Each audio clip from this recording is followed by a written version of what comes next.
ಇದೇನು ಮಾತುಕತೆ ಆರಂಭಕ್ಕೂ ಮುನ್ನ ಇರಾನ್ ಕೂಡ ವಾರ್ನಿಂಗ್ ಅನ್ನ ಕೊಟ್ಟಿದೆ. ಅದೇನು ಅಮೆರಿಕ ಇರಾನ್ಗೆ ವಾರ್ನಿಂಗ್ ಕೊಟ್ಟಿತ್ತು, ಈಗ ಇರಾನ್ ಕೂಡ ಅಮೆರಿಕಾಗೆ ವಾರ್ನಿಂಗ್ ಕೊಡ್ತಾ ಇದೆ. ಒಪ್ಪಂದ ಆಗದೆ ಹೋದ್ರೆ ಜಗತ್ತು ಬೆಲೆ ತೆರಬೇಕಾಗುತ್ತೆ. ಅಮೆರಿಕ ಅಲ್ಲ, ಜಗತ್ತು.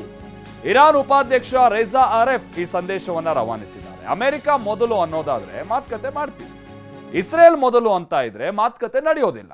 ಇರಾನ್ ಉಪಾಧ್ಯಕ್ಷ ರೇಜಾ ಅರಾಫಿ ಬಹಳ ಕ್ಲಿಯರ್ ಕಟ್ ಆಗಿ ಈ ವಿಚಾರವನ್ನ ಹೇಳಿದ್ದಾರೆ. ಅಮೆರಿಕ ಫಸ್ಟ್ ಅಂತ ಹೇಳ್ತಿರ್ತಾರಲ್ಲ ಟ್ರಂಪ್, ಅಮೆರಿಕ ಫಸ್ಟ್ ಅಂತ ಅಂದ್ರೆ ಅಫ್ಕೋರ್ಸ್ ನಾವು ಮಾತುಕತೆಗೆ ಸಿದ್ಧ ಇದ್ದೀವಿ. ನೀವೇನಾದ್ರೂ ಇಸ್ರೇಲ್ ಫಸ್ಟ್ ಅಂತ ಅಂದ್ಕೊಂಡ್ಬಂದ್ರೆ ನಾವು ಮಾತುಕತೆ ನಡೆಸಲ್ಲ. ಹಾಗಾಗಿ ಇಲ್ಲಿ ಇಸ್ರೇಲ್ ಪರವಾಗಿ ನೀವೇನಾದ್ರೂ ಬರೋದು, ಇಸ್ರೇಲ್ ಪರವಾಗಿ ಮಾತುಕತೆ ಮಾಡೋದು, ಇಸ್ರೇಲ್ಗೆ ಅನುಕೂಲ ಆಗುವಂತ ರೀತಿಯಾಗಿ ನಿಮ್ಮ ಮಾತುಕತೆ ಇದ್ರೆ ನಾವು ಈ ಸಂಧಾನ ಸಭೆ ಯಶಸ್ವಿ ಆಗಲ್ಲ ಅನ್ನೋದನ್ನ ಈಗಲೇ ಹೇಳ್ತಾ ಇದ್ದೀವಿ ಅಂತ ಹೇಳ್ಕೊಂಡು ಇರಾನ್ನ ಉಪಾಧ್ಯಕ್ಷ ರೇಜಾ ಅರಾಫಿ ಸ್ಟೇಟ್ಮೆಂಟ್ ಮಾಡಿದ್ದಾರೆ. ಅಮೆರಿಕ ನಿಯೋಗದಲ್ಲಿ ಯಾರ್ಯಾರಿದ್ದಾರೆ ನೀವು ಇನ್ಫ್ಯಾಕ್ಟ್ ಸ್ಕ್ರೀನ್ ಮೇಲೂ ಕೂಡ ಗಮನಿಸಬಹುದು ಯಾವ್ಯಾವ ನಿಯೋಗದಲ್ಲಿ ಯಾರ್ಯಾರಿದ್ದಾರೆ ಅಂತ. ಅದನ್ನು ಹೇಳ್ತಾ ಹೋಗ್ತೀವಿ ಕೇಳಿ. JD ವ್ಯಾನ್ಸ್ ಅಮೆರಿಕದ ಉಪಾಧ್ಯಕ್ಷ, ಜೇರೆಡ್ ಕುಶ್ನರ್ ಟ್ರಂಪ್ ಅವರ ಅಳಿಯ, ಸ್ಟೀವ್ ವಿಟ್ಕ್ಯಾಫ್ ಮಧ್ಯಪ್ರಾಚ್ಯಕ್ಕೆ ವಿಶೇಷ ರಾಯಭಾರಿ, ಸೆಂಟ್ರಲ್ ಕಮಾಂಡ್ ಕಮಾಂಡರ್ ಆಗಿರುವಂತಹ admiral broad Cooper,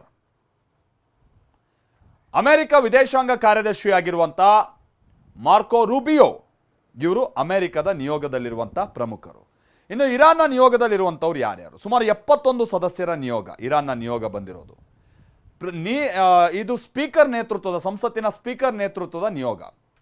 speaker Mohammed Bagher Ghalibaf, ಸಚಿವ Abbas Araghchi, central bank governor Abdul Naser Hemmati, supreme national defence council ಕಾರ್ಯದರ್ಶಿ, ಕಾನೂನು ಮತ್ತು ಭದ್ರತಾ ಸಲಹೆಗಾರರು, ಇವರೆಲ್ಲ ಉಪಸ್ಥಿತರಿದ್ದಾರೆ ಈ ಟೀಮ್ನಲ್ಲಿ ಅಂತ ಹೇಳಿ ತಿಳಿದು ಬರ್ತಾ ಇದೆ. ಇದು ಅಮೆರಿಕ ಹಾಗೆ ಇರಾನ್ನ ನಿಯೋಗದಲ್ಲಿರುವಂತಹ ಪ್ರಮುಖರು.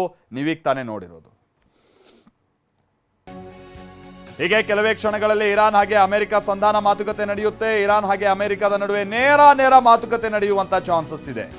JD ವ್ಯಾನ್ಸ್ ನೇತೃತ್ವದ ಅಮೆರಿಕದ ನಿಯೋಗ, ಸ್ಪೀಕರ್ ನೇತೃತ್ವದ ಇರಾನ್ ನಿಯೋಗ, ಮೊಹಮ್ಮದ್ ಬಗೇರ್ ಅವರ ನೇತೃತ್ವದ ಇರಾನ್ ನಿಯೋಗ ಮಾತುಕತೆಯನ್ನ ನೇರವಾಗಿ ಮುಖಾಮುಖಿ ನಡೆಸಬಹುದು ಅನ್ನುವಂಥದ್ದು ಈಗಿರುವಂಥ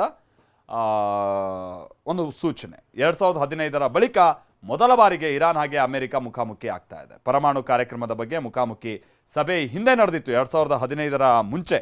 ಅದಕ್ಕೆ ಸಂಬಂಧಪಟ್ಟಂಗೆ ಕೆಲ ಟ್ರೀಟಿಗಳು ಕೂಡ ಆಗಿದೆ. ಆ ನಂತರದಲ್ಲಿ ಅದನ್ನು ಷರತ್ತು ಉಲ್ಲಂಘಿಸ್ತು ಅಂತ ಹೇಳ್ಕೊಂಡು ಅಮೆರಿಕ ಭಾಳ ಷರತ್ತುಗಳನ್ನು, ಸ್ಯಾಂಕ್ಷನ್ಸ್ಗಳನ್ನು ಇರಾನ್ಗೆ ಹಾಕಿದಂಥದ್ದನ್ನು ಕೂಡ ನಾವೀಗೆಲ್ಲ ನೋಡಿದ್ದೀವಿ, ಇತಿಹಾಸ ಅದೆಲ್ಲ.